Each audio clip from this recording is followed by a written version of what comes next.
दोस्तों, एक 21 साल की लड़की अपने पिता को खाना खिलाने के बाद उन्हीं के कमरे में जाकर उन्हीं के बिस्तर पर लेट जाती है। जब पिता खाना खाने के बाद अपने कमरे में जाता है तो देखता है कि उन्हीं के कमरे में उन्हीं के बिस्तर पर उसकी बेटी लेटी हुई है। तो उसके पिता पूछते हैं कि क्या बात है, क्या तुम्हारी तबीयत ठीक नहीं है? तो लड़की बोलती है, पिताजी आज मुझे डर लग रहा है, तबीयत भी ठीक नहीं लग रहा है, सर में चक्कर भी आ रहा है, इसलिए मैं आज यहीं सोऊंगी। तो उसके पिता बोलते ठीक है सो जाओ। फिर उसके पिता अलग कंबल ओढ़कर उसी कमरे में उसी बेड पर सो जाता है। धीरे धीरे रात कटने लगता है, करीब 12 बजता है। तो लड़की बोलती है, पिताजी मुझे डर लग रहा है, मेरा जी घबरा रहा है। फिर वो लड़की अपना कंबल फेंक कर अपने पापा के कंबल में घुस जाती है। थोड़ी देर के बाद ये लड़की अपने पिता के शरीर को स्पर्श करना शुरू कर देती है। स्पर्श का जो ये सिलसिला था धीरे धीरे इस कदर आगे बढ़ जाता है कि लड़की ये भूल जाती है कि ये मेरे पिता है और पिता ये भूल जाते हैं कि ये मेरी लड़की है। उसके बाद कुछ ऐसा होता है कि आप सोच भी नहीं सकते, आप कल्पना भी नहीं कर सकते। जब ये बात आस पड़ोस में पता चलता है तो आग की तरफ फैल जाता है। तो उसके बाद वो लड़की कुछ ऐसा कदम उठाती है कि आप सोच भी नहीं सकते, आप कल्पना भी नहीं कर सकते। आप जब ये सुनोगे तो आपके रोंगटे खड़े हो जाएंगे, आपके पैरों के नीचे से जमीन खिसक जाएगा। दोस्तों, मैं हूं एमडी अंजार। हमें आप लोगों से एक ही विनती है कि यदि हमारे चैनल को सब्सक्राइब नहीं किया है तो हमारे चैनल को सब्सक्राइब कर लीजिए। बाकी जितने भी भाई बंधु हमारे इस वीडियो को देख रहे हैं, इस वीडियो के कमेंट सेक्शन में अपना नाम और अपने सिटी का नाम जरूर लिखें ताकि मुझे अगले वीडियो में आपका नाम लेते हुए खुशी हो। दरअसल दोस्तों, ये सच्ची घटना मध्य प्रदेश के सागर जिले की है। वहाँ के रहने वाला प्रेमलाल, जिसका उम्र करीब 45 वर्ष था, उसकी बड़ी लड़की पूजा, जिसकी उम्र 21 साल थी, वो ग्रेजुएशन की पढ़ाई कर रही थी। एक छोटी लड़की जिसकी उम्र 15 साल थी, एक छोटा लड़का जिसका उम्र 10 साल था। प्रेमलाल की पत्नी के 2 साल पहले देहांत हो चुका था एक बीमारी के कारण। उसकी पत्नी के देहांत होने के बाद भी उसका घर अच्छा खासा चल रहा था। लेकिन एक रोज प्रेमलाल ये विचार करता है कि मैं अपनी दूसरी शादी करूंगा, क्योंकि बच्चे भी थोड़े छोटे हैं, जब नई पत्नी आएगी तो इसका भी ख्याल रखेगा।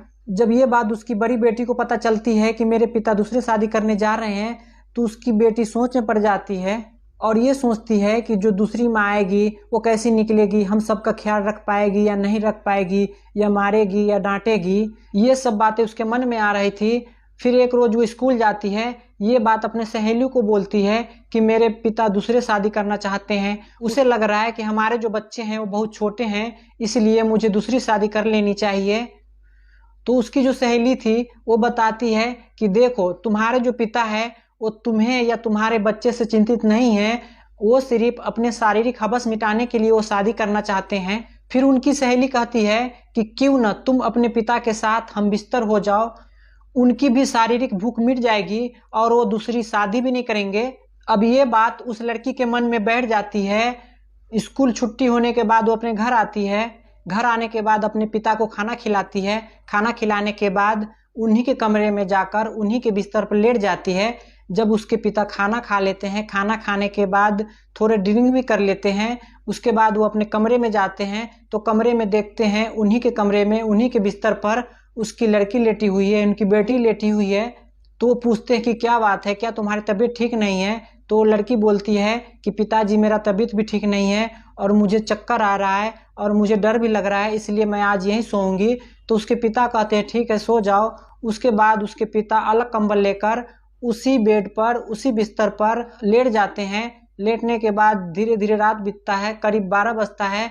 तो लड़की बोलती है पिताजी मुझे डर लग रहा है, मेरा जी घबरा रहा है। और वो लड़की अपने कंबल को फेंक कर उस पिता के कंबल में घुस जाती है। घुसने के बाद अपने पिता के शरीर को स्पर्श करना शुरू कर देती है। धीरे धीरे स्पर्श का जो ये सिलसिला था इस कदर आगे बढ़ जाता है कि लड़की ये भूल जाती है कि ये मेरे पिता है और पिता ये भूल जाते हैं कि ये मेरी बेटी है। और दोनों के बीच कुछ ऐसा होता है, दोनों के बीच शारीरिक संबंध बनने लगता है। जब एक बार शारीरिक संबंध बन जाता है तो उसके बाद ये सिलसिला जारी रहता है और जब इस दोनों के बीच मन करता तब ये शारीरिक संबंध बना लिया करता था। इस तरह 3 महीने बीत जाता है। 3 महीने के बाद वो लड़की प्रेग्नेंट हो जाती है। प्रेग्नेंट होती है तब उस लड़की के मन में डर बैठ जाती है कि ये बात आस पड़ोस के लोगों को जब पता चलेगा तो क्या होगा, क्या सोचेंगे और मेरे पिता को क्या कहेंगे, मेरे पिता के बारे में क्या सोचेंगे। इसी बारे में वह लड़की सोच सोच कर पागल हो रही थी, उसके दिमाग खराब हो रहा था। फिर यह डिसाइड करते हैं वो लड़की और उसके पिता कि इस बच्चे को गिरवा दिया जाए और बच्चे को हटवा दिया जाए। उसके बाद हॉस्पिटल में जाने के बाद वो बच्चे को गिरवा देता है। फिर भी ये सिलसिला जारी रहता है। इन दोनों के बीच शारीरिक संबंध बनने का जो सिलसिला था वो खत्म नहीं होता है।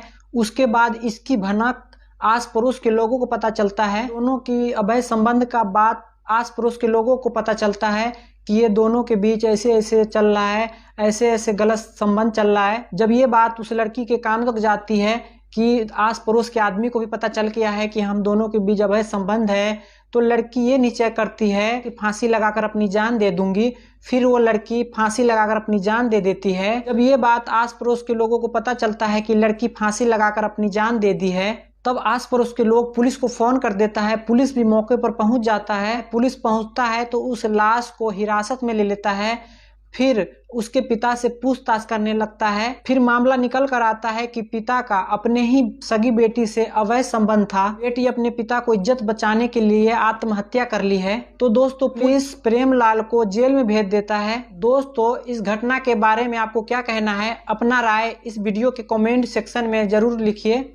आपका बहुत बहुत धन्यवाद इस वीडियो को लास्ट तक देखने के लिए। चलिए नेक्स्ट वीडियो में फिर मिलेंगे। जब तक के लिए जय हिंद, जय भारत।